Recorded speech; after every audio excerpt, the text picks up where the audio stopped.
the one of the most important things as a knowledge-based society that we have always been, or a knowledge-driven society that we've always been, is to understand what is our concept of knowledge and how did we approach knowledge. To the extent that a significant amount of our societal organization or social organization revolved around knowledge. As much as you believe that someone who imparts the Vedas as education is important, you equally believe that the Vishwakarma equally has a place in this particular society who's responsible for building all the stunning architecture that we see around us. Okay? Because there's a traditional position called the Sthapati, which means the sculptor, who is the one who actually carves and chisels and sculpts the murtis that you see in temples. These people take extreme pride in their own knowledge of the Vedas, the Puranas, and the Itihasas, because जब भी ये sculpt करते हैं वे पुराण और इतिहास को ही तो sculpt करते हैं मूर्तियों पे. On the walls of the temple, what you see is your history, not mythology, is your itihasa. That's what they effectively do. So that becomes a craft in itself. That becomes a profession in itself. It's not a job. It's a craft where it is followed by, it's effectively transmitted from the father to the son, and that's how it becomes a vocational profession or a generational profession, and then it becomes a community. So as a knowledge-driven society, which has worshipped Jnana, it is extremely important for us to take back our own cultural agency with respect to how we perceive knowledge. Otherwise, this colonial consciousness will push us to a point where we actually think of Ayurveda at par with witchcraft. I've heard such horrendous statements being made on Twitter by doctors' associations, by allopathic medical practitioners, that I would pity anyone who opts for Ayurveda in this particular country, because apart from the fact that they are not treated as mainstream by even the clients, or let's say by the patients, so to speak, the medical fraternity itself thinks of them as second-class citizens. जिन लोगों को जाति प्रथा से problem है, उनको इस जाति प्रथा से भी प्रॉब्लम होनी चाहिए.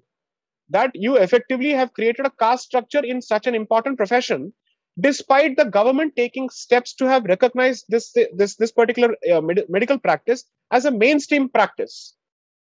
I'll give you a simple example. Corona shuru hua tha from the Chinese.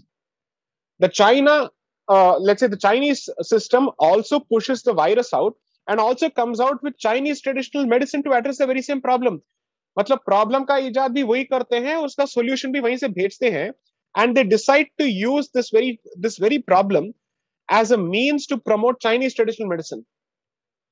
During the entire lockdown, how many of us have followed any measures that have been taken by the central government to actively push Ayurvedic treatment mechanisms to address at least mild corona or moderate corona? We have not heard of that at all.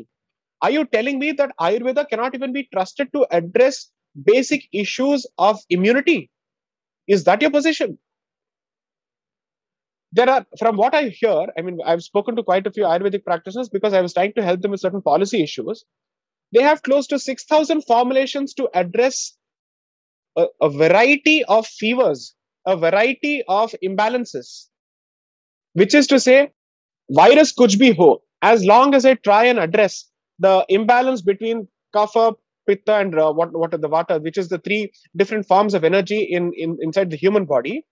That is where the Ayurvedic analysis effectively starts. And they're telling, and in fact, whenever I used to discuss this issue with them, they'd say, it is really surprising. China, which is the mischief monger in this entire situation, gets away with actually pushing Chinese traditional medicine to the rest of the world. And we who actually are the recipients of such a brilliant system called the Ayurvedic system don't even want to give Ayurveda a single chance of proving itself in such a critical juncture. That is where it answers your question, how second-rate we think of ourselves and our own knowledge systems when it comes to even science. Talk to Ayurvedic practitioners, and you can actually write a book on the vyatha that they go through in this country because of being Ayurvedic practitioners. They are treated as second-grade practitioners. You should actually talk to them. In fact, whenever possible, please host a talk by Professor Rama Jayasundar next time. And she will tell you exactly how they're treated by the so-called scientific community in this country, because they